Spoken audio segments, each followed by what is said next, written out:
Good afternoon and welcome. You're listening live to Heart-to-Heart, a program which aims to help you understand and to become your loving self at KMET 1490 AM, ABC News Radio.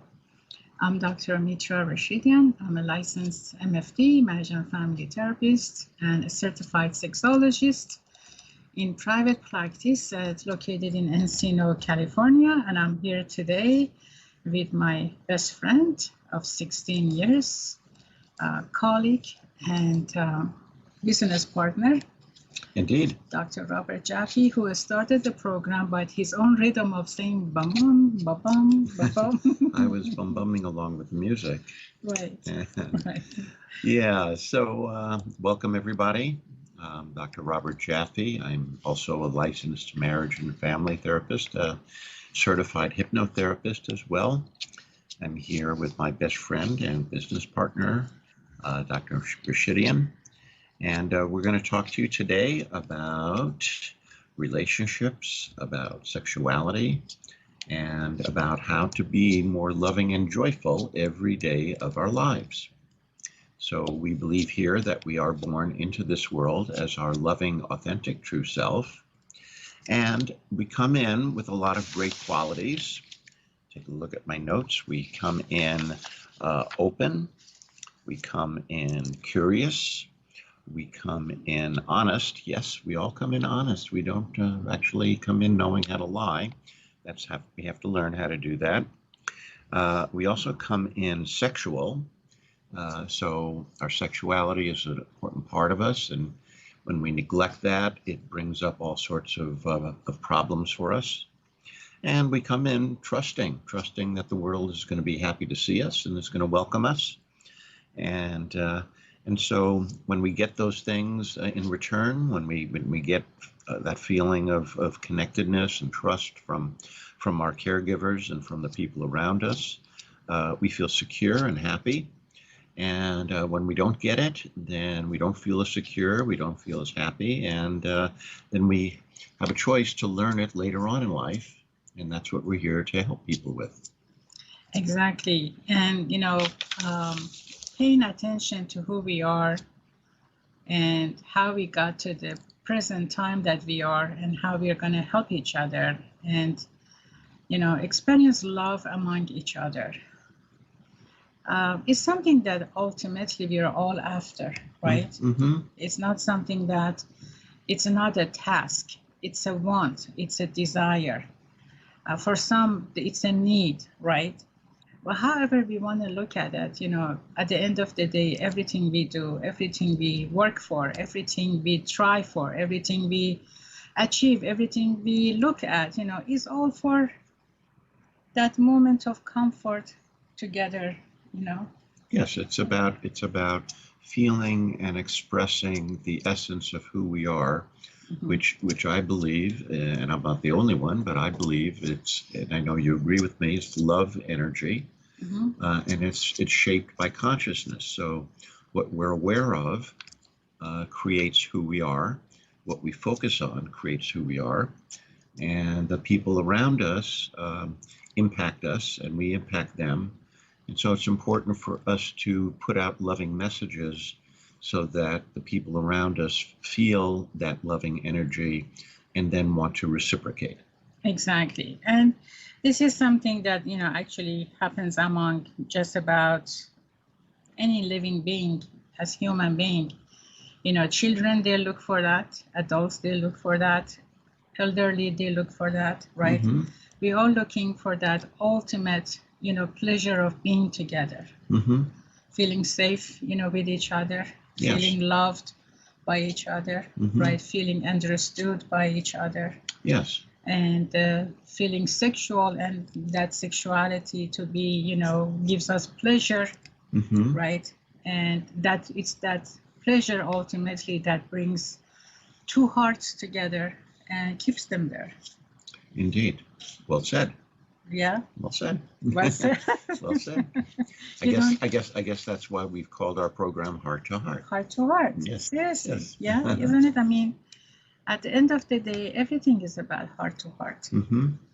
It is. And unfortunately, some people who have been injured emotionally, some of us very injured, have lost sight of that and really don't know that that's what they want. So they substitute other things because those things seem more glamorous and maybe even more possible than getting the love that we need.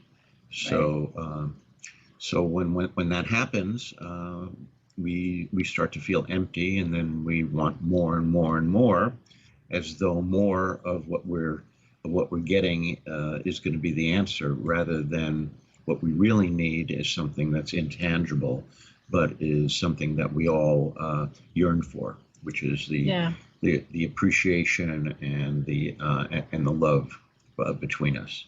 And then, you know, sometimes I'm just getting kind of off track from our subject today, but then again, I think it's going to be related at the same time.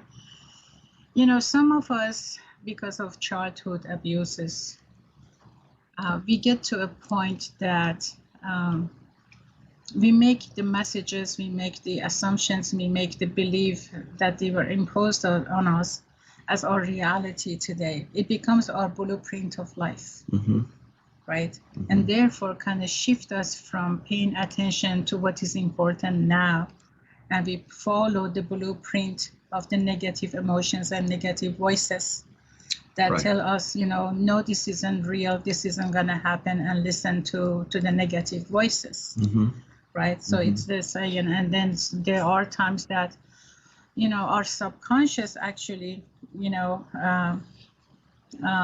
as soon as the subconscious sees that we're getting to something that we want for ourselves, and it feels so good to have it, too good to have it, want to have it, right? Those negative emotions, suddenly they show up, and they become a roadblock between what I want for myself right now that makes me feel too good, it's so good. Those negative messages are telling me, guess what? This is only an illusion, it's not going to happen, it's not real. And these negative emotions are your reality. Yeah. And it's sad when people have to live that way. Yeah. Unfortunately, too many of us do. Yes. And so, you know, people, when we talk about people, when we talk to our clients about their relationships and about their self-esteem, and they'll often talk about how they were treated as children, and sometimes not so nicely, and sometimes very cruelly. It's hard for people to say, well, that was then, and this is now, and therefore I should let go of that, and I should just move on, because the subconscious doesn't just let go of things. What we've learned about the subconscious is the subconscious doesn't know about time. So the feelings that we had as children stay with us, and if those feelings are interfering with our ability to enjoy life now and enjoy other people and give and receive love, then we have to revisit those things in order to understand which of those experiences and which of those messages we are holding on to that are not serving us. Right. But there are also people that no matter how many times we say this to, we see that they are desperately, you know, just kind of are emotionally glued to those negative messages. Yes. You know. Yes. And it's really difficult, fearful for them to let it go. Yeah. You know? And that brings up, of course, the issue of putting our parents on a pedestal. Right. Because the reason that we put our parents on a pedestal is because they are on a pedestal when we're tiny. They actually do have the power of life and death over us. They'd have it for many years during our childhood. And so it's hard for us to think that they are evil or cruel. We don't want to believe that. And so often we may realize it later on in life, but in the formative years when we're creating our reality, we then think, oh, it's not them, it's me. And then we ask what we call in psychology the death knell question, which is, what is wrong with me? Right. Yeah. Right. And of course, whatever we ask ourselves, our subconscious minds go on a search to answer. And if you're asking what's wrong with me, your subconscious mind will look for an answer to that and will find things that you can attach to as though there is something wrong with you, rather than maybe something wrong has happened to you. Exactly. And that's a very good point to recognize here, that when we try to, search it with ourselves, we land into the negative thought that they were imposed to us. Mm-hmm. And again, we face a situation and say, well, see, that's my reality. Yes. Right. And Yes. then we come back with that, in a set of thinking what's happening right now, and then how I can use my, adulthood, what I have learned, my experiences and everything, and who I am today into this situation, rather than following still, the old path. And then there are some people that they consciously say, I hate my mom, I hate my dad, or I don't want to actually, think like them, I'm not like them, I'm separated from them. But then again, we see that the pattern of life, the way they conduct themselves in relationships and all of that, is exactly the old way of what they taught and how they came to therapy. Right. There's what we know consciously, and then there's what we believe subconsciously. Mm-hmm. And because people in general don't really understand that the subconscious, number one, exists, or that it even has any power over us, they don't know that they are repeating patterns, because on the surface, it looks like everything is different. At the conscious level, it looks like things are different. My mom was dark-haired and I married a blonde, and that's what we look at. Or my mom was very loud and the woman I'm with is very quiet. We look at those type of things, which are conscious differences, but the subconscious, which runs the show, which we say and we're writing a book on, the subconscious actually gives us important ways in which we do follow what we observed and what we were taught as children. And unless we understand that that's happening, we have no power to change it.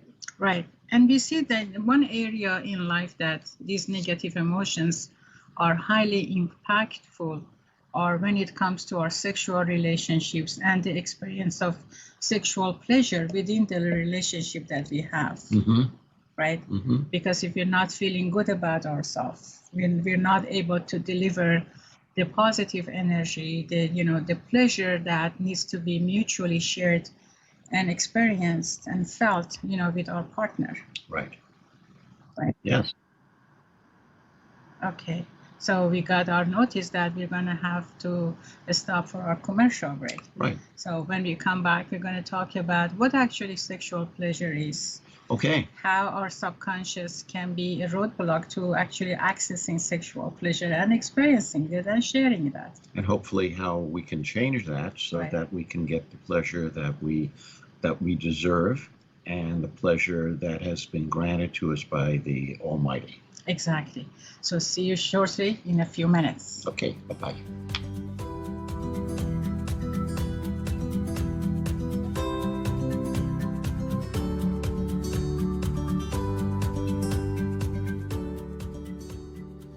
p.m. Please join us. Thank you.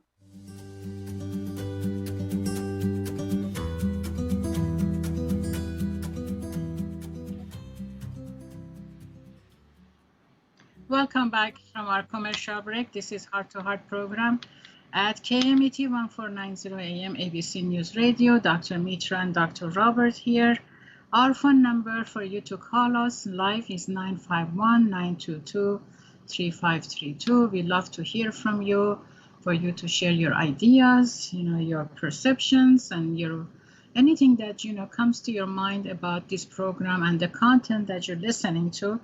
We appreciate that, and then we thank you for listening to our program and giving and sharing this hour with us. We know you have many better choices to choose from, but thank you for choosing our program to listen to. And please, share our program with those that you believe they can benefit from this program. So, welcome back, Dr. Roberts. Thank you. We were talking about how negative emotions can impact what is known as sexual pleasure. Mm-hmm. right? Absolutely. I was listening, actually, I received an email from a very good colleague and friend of mine, Dr. Sarah Nasserzadeh, right? She recently gave a presentation at the World Association for Sexual Health. And the topic of that was actually sexual pleasure. So it got my attention, and I said, wow, you know, we really need to talk about this during this pandemic, right? And then she, based on the Global Advisory Board for Sexual Health and Well-being, you know, defined sexual pleasure as the physical and or psychological satisfaction and enjoyment derived from shared or solitary erotic experiences, including thoughts, fantasies, dreams, emotions, and feelings.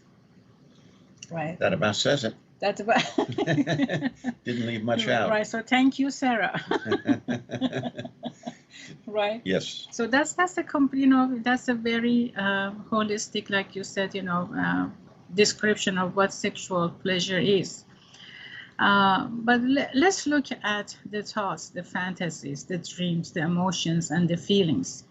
And these are and also, you know, the erotic experiences. And these are exactly what we're talking about. This is how they can become, you know, tarnished or influenced during our growing ups, right? In particular, we see this for female sexuality and sexual pleasure. Am I correct? Yes. Okay. You're sitting way too far back, so I'm going to have to turn to you when I'm talking. I'll sit up front. Okay. Right, so that people can see us, right? Because we're going like that. Okay. Right? Thank you. So, sure. So the question, you know, as we grow up, there are several questions and there are several factors we need to consider. And we experience, you know, we have 5 senses overall, right? Right. And then, so this is how we experience, you know, the world, right? And so that includes our sexual pleasure, right? And then one of the things that is very important to understand pleasure is the introduction that each person gets about their genitalia, right? How do you become familiar with that, right? We know that it is different for boys and girls.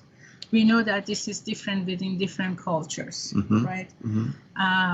So in some cultures, you know, parents actually worship their, you know, boys' genitalia, and then they're so embarrassed that they have a daughter, right? So that definitely teaches, that's the initial, you know, message about, a female and a male, right?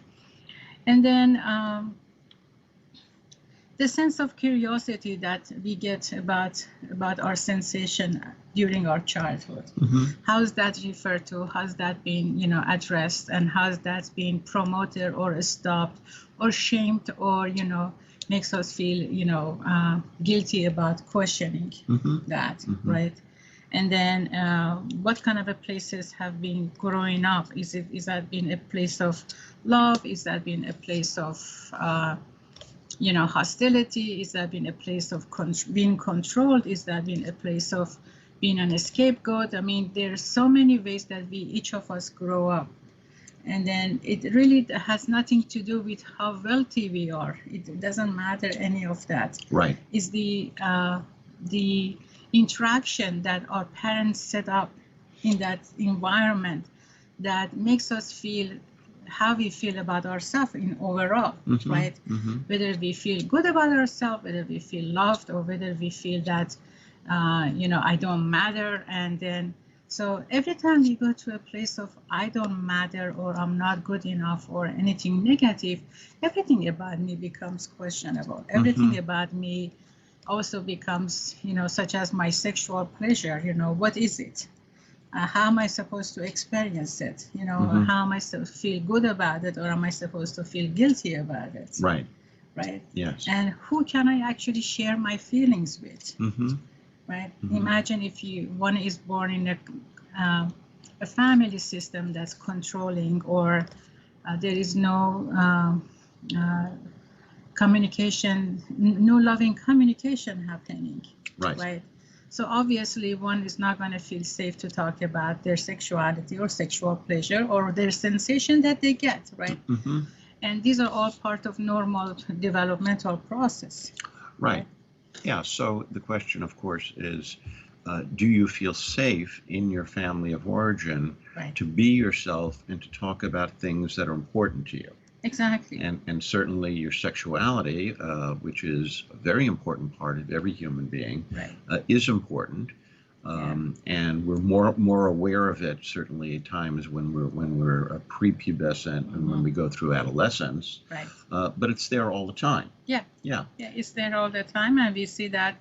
We know today that boys and girls, they become curious about their genitalia maybe by the age 1.5 to 2 years old. Mm-hmm. Right? They look at themselves, they look at each other, they feel it, they see it, and they become curious, why one is different from the other one. Right. Right? And they try what is traditionally known as playing doctor with each other, Mm-hmm. and they actually get the sensation. Yeah. And then they become more curious, but Mhm. depending on how a caregiver at the time, addresses these actions and the associated feelings, right? The child may feel safe, may feel good about himself or herself, or may feel guilty. So whatever the initial, feelings and explanation is given to a child, pretty much sets the blueprint for sexual pleasure for the rest of their lives. Right. Exactly. Well, Yeah. it can. It can. It can, Yeah, it can. and often does. Yeah. And of course, that's what we're here for. Is right now we're talking about what happens, but when we're working with people, what we do is we try to help them understand what happened, and if it's still affecting them, then we try to help them understand what they learned that they're still believing that isn't actually the case. Right. So that they can begin to form new beliefs about their feelings and about their bodies and about their sexuality. Exactly. So depending on those initial, reactions or attentions or actions, and the loving messages that the parent, gives a child or not, the child actually can become, feeling confident and feeling good about, himself or herself, Mm-hmm. right? And understand that their pleasure is part of them and that's normal. Mm-hmm. And therefore, they're no longer going to have that thirst to go after it, Mm-hmm. to understand it, right? Right. Or they can go in, depending on their negative reaction, they can go into isolation for themselves. Right. They can start hiding. Yeah. And hiding those things that they don't feel safe to share. Right. And then when you hide parts of yourself, often you associate the parts of you that are hidden with shame. Right. And so then you feel as though you're a shameful person, and then you can't be your authentic true self with other people.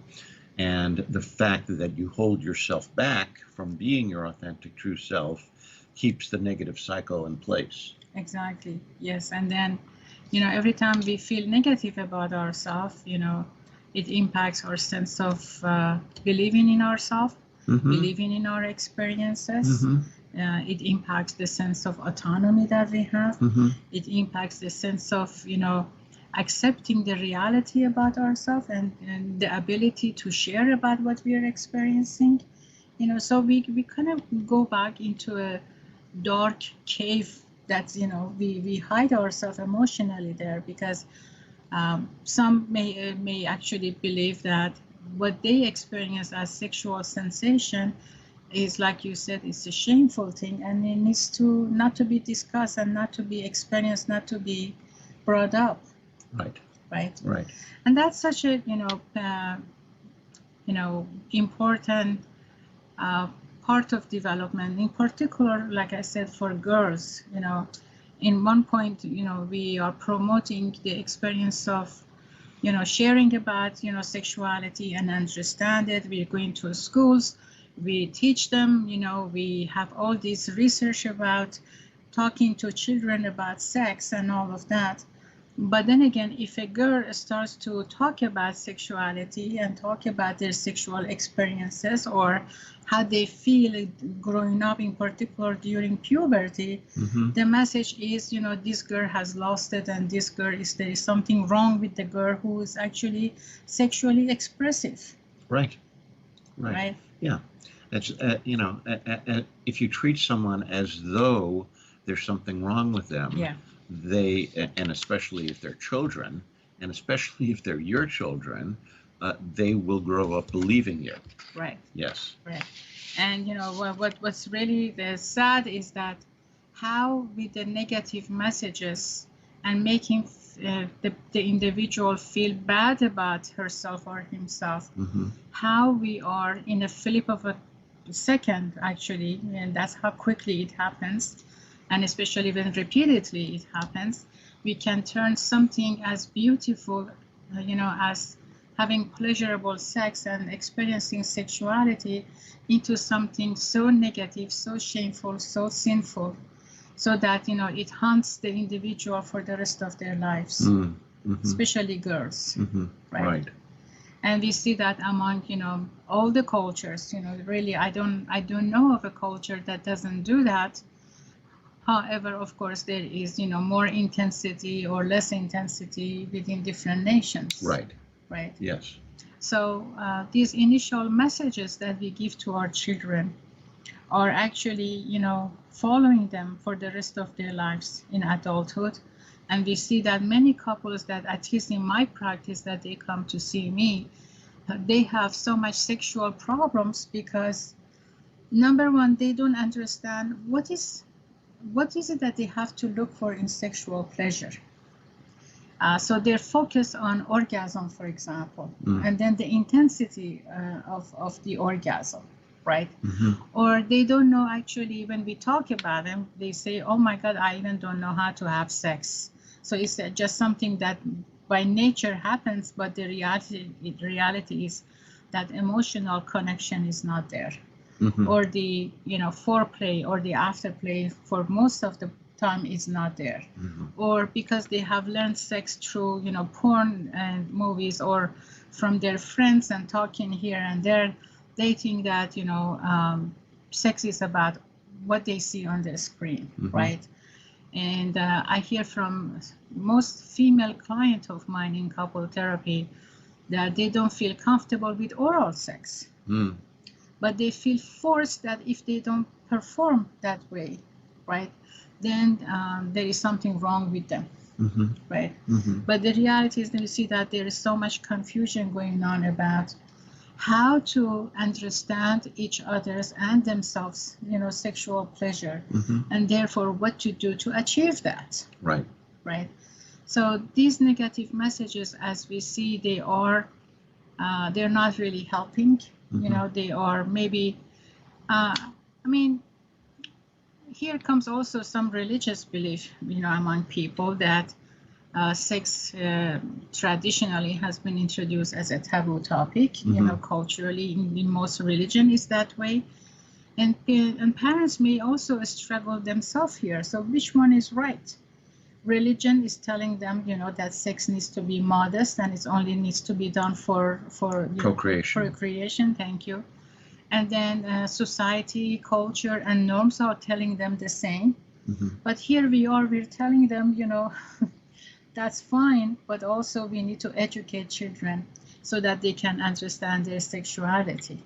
And there is a big, problem right in between. There's a rift. Yeah, how to bring these two together. Yes. Right. Yes. But then again, at the same time, we see the rate of without education, how much the rate of pregnancy, unwanted pregnancy, are just increasing. So and then of course the sexual transmitted diseases and all of that. So we see that this education, this understanding of male and female sexuality and the nature of sexual pleasure, it's so essential, and it's a must part of learning process during growing up. Yes. Yes. Right. Yeah, and I think it's important to note that we believe here that each person has a unique responsibility to themselves to understand what is right for them.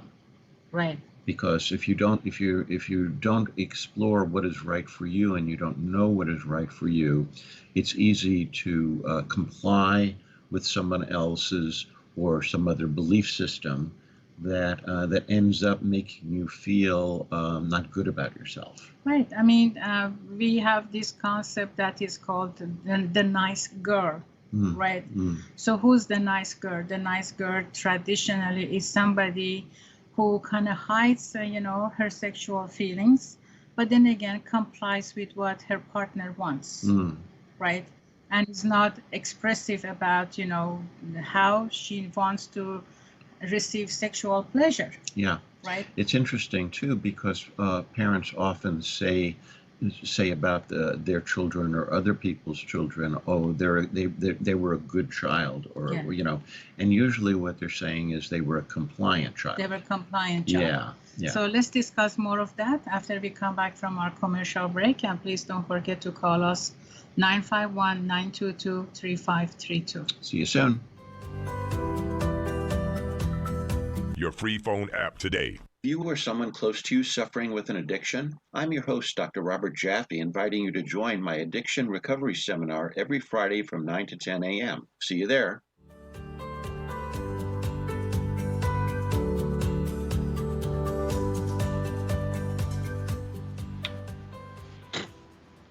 Welcome back to Heart-to-Heart program. We are here at KMET 1490 AM, ABC News Radio. Dr. Mitra and Dr. Robert are here.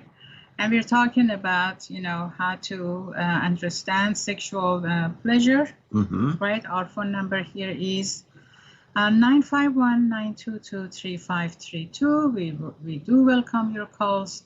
And if you're not comfortable calling us live, which we understand, this is a sensitive topic, you can always email us your questions. So we hope to hear from you. Okay. Absolutely. So we were talking about, the concept of nice girl and how nice girl means, or nice boys, the people children who were compliant versus actually being nice. They were compliant and not too nice to themselves, as a matter of fact, because what kind of a nice gesture is that for a child to feel forced to hide their emotions and feelings and the experiences that they have with it? Yes. Right. Yes. And not have somebody to go to and be able to talk to. Somebody safe. I mean, we always can find somebody to talk to, but the reality is, who's safe to talk to is the question. Right. Right. And how do we define safe? Right. We define safe by somebody who is going to try to understand rather than judge. Right. Right. Because judgment shuts us down. Right. And judgment makes us feel as though there's something wrong with us. Right. So if we go to somebody and we're talking to them about something, certainly something as powerful and as tender as our sexuality, and that person makes light of it, or makes a joke of it, or says something that isn't helpful, or worse yet, judges us, and gives us a negative look, or a negative statement about us, it's gonna be very harmful to us. Right. And yeah, exactly. And then that's a very important point. And or sometimes the information can be used against us. Yes. That's part of harming us, right? Mm-hmm. So we really need to be careful about that. And no matter how we want to look at, sexuality, the point is, just like breathing, getting hungry, feeling tired, need to sleep, is a part of us. We cannot get rid of it, right? And the more we talk about this, the more we're going to give information for family members, for society, to be relaxed about sex. Because the more we are fearful and shameful and sinful about sex, and the less we talk about it, the more it's like a pressure cooker. Imagine to put all those feelings in a pressure cooker and forget to turn it off. Right. what's going to happen? Right. A lot of pressure. Lots of pressure, and it's going to explode in an Boom. ugly way, Yeah. right? Yeah. So we don't want to get to that. So Yes. it's really important to understand that, sexual education, sexual empowerment, sexual expression, these are all essential part of life. Right. And every human being is born with their sexuality. We are not born asexual. Right. We're born as sexual beings. Right. And what that means is that from birth on, we are sexual beings. It doesn't mean that we are born, even though we have a gender, we're male or female, we have a penis or we have a vagina. That's just the physiology. There's a lot that goes into our sexuality, and we call it our sexual selves. Actually, Right. Yeah. Right. And Right. and I've said this before because it was something you and I just learned from the sexuality class, that boys have been seen to get erections as early as in the womb, Right. and girls have been measured to have lubrication as early as 3 days old. Exactly. So we're all sexual beings, and the denial of that, and the belief that that's something that needs to be hidden or only experienced for procreation, or only experienced in the sanctitude of the marital bed. These are concepts which can be very, very troublesome to people when they're trying to understand what their own sexuality is about. And one of the things that I always believed in, and I don't know if there is a science behind this or not, Mm-hmm. maybe it is only my assumption. Mm-hmm. My belief is that even if we just, sex is done for the purpose of procreation, Mm-hmm. right? I believe that if that pleasure, sexual pleasure, Mm-hmm. if that intimacy, if that emotional and physical connection, if that really that soulmate kind of a relationship is not there, Mm-hmm. right? I think all of these elements are needed so that when the child is conceived, right, Mm-hmm. to kind of become energized by that love, by that sense of emotional connection. Yeah, and I actually believe that. I Yeah. do believe that. Yeah, because I think we are all energy. Right. And that energy is shaped by consciousness, Right. meaning that the energy with which we do something shapes what we're doing. Right. It is to me as though the moment of conception is the moment of welcome to the loving world, Mm-hmm. rather than, well, I'm pregnant now, right? Yes. It's a moment that we are creating a new generation. We're creating a new soul. It's a new being. It's a new loving being, right? Mm-hmm. That's gonna, give us joy. It gives us, perspective in life. It gives us, meanings to our lives.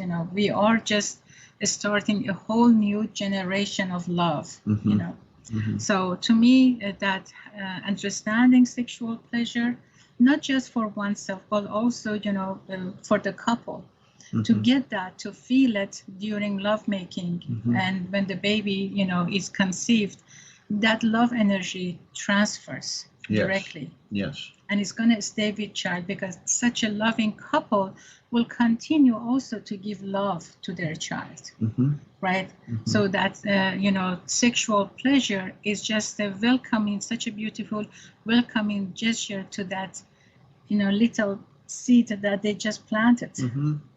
Yes. Yes. And that. Am I too romantic here? Am I too... No, I know. I think it's not.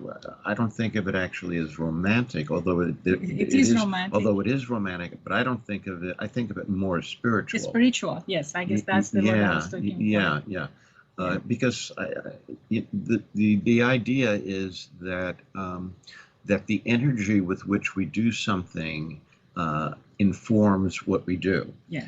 So I believe that when you cook something, when you cook food, and you cook it with love, the food is actually different. Yeah. Than if you're just cooking it in order to satisfy hunger. Right. Yeah. Yeah. And I believe that that's true with everything, that the energy with which we do it informs the end product. Exactly. Actually, you said cooking, and that applies to me. Mm-hmm. When I'm cooking with love, even if I just fry an egg, believe it or not, to me even tastes different. Mm-hmm. And if I am not in the mood of cooking, you don't want to taste any of what I make. My Well. daughter, she's the one who catch that a lot. She said, "Mom, you really didn't mean to cook today, did you?" That's funny. That's funny. Yeah, she used to tell me that, you know. So going back to sexual pleasure and, you know, how one can acknowledge their sexual pleasure. Mm-hmm. So I guess, you know, when it comes to sexual pleasure and thinking about it, so when we think about sexual pleasure, what comes with that for us? Mm-hmm. You know. Yeah. And what that definition that you read earlier about sexual pleasure encompassing a lot more than just the physical sensations Right. of sexuality. Right. Right. So and a lot of what that is the joining together of not just the person's body but also the person's beliefs and feelings about themselves and about the other person. Exactly. Yes. Mm-hmm. You know, we wanted some people, you know, they just kind of freeze when we talk about sexual pleasure. And they just say, you know, I don't talk about these things. I really am not comfortable to talk about these things, Mm-hmm. right? Mm-hmm. So I can kind of pretty much, you know, predict what kind of a relationships they're going to have in terms of their sexuality, Mm-hmm. right? And there are some people who actually over-exaggerate about their sexual pleasure, right? And there are some people who say it for shock value. For shock value. Right, yeah. right. Because Yeah. they'll be very, very explicit, Right. you know, and talk about the exact sex acts and Yeah. how the other person reacted. Yeah. And I think that's exploitive. Right. Yes. Exactly. Yes. So neither one, you know, works.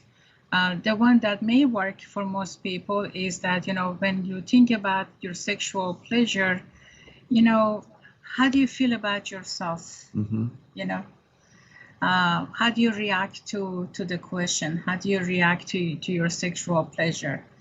Do you feel good about yourself? Mm-hmm. Or how do you want to promote it? How do you want to talk about it? How do you accept it? How do you, Mm-hmm. you know, make it real? How do you make it happen? How do you deliver it to your partner, right? Or you don't. Some people have sexual pleasure by themselves. Right. Right. Mm-hmm. So the point is not to deny it. Right. That's a very important point, Right. is to not deny it. Yeah. And I think just as important Mm-hmm. is to recognize the importance of it. Exactly. I think to have the ability to recognize, you know, one's sexual pleasure and celebrate it, Mm-hmm. believe in it, right? Acknowledge it and share it appropriately. It's a gift that one can give to himself or to herself. Yes. So when couples come in and they have sexual issues, what would be the first thing that you do in helping them? I ask them, what do they know about their sexuality? Mm-hmm. What do they know about their sexual self? Mm-hmm. Where was their initial education from, right? Mm-hmm. How do they apply those education to themselves? Mm-hmm. What those education means to them today? And if something's not working for them, what makes them hold on to it? Mm. You know, and then if something's working for them, what stops them from doing more of the same? You know. So you take like a sexual history. I definitely take a sexual history. Uh-huh. Yes, and during those sexual they tell me usually couples, oh, we know how to have sex. I said, I'm sure. You know, I have no doubt, and you know how to have sex, but Yeah.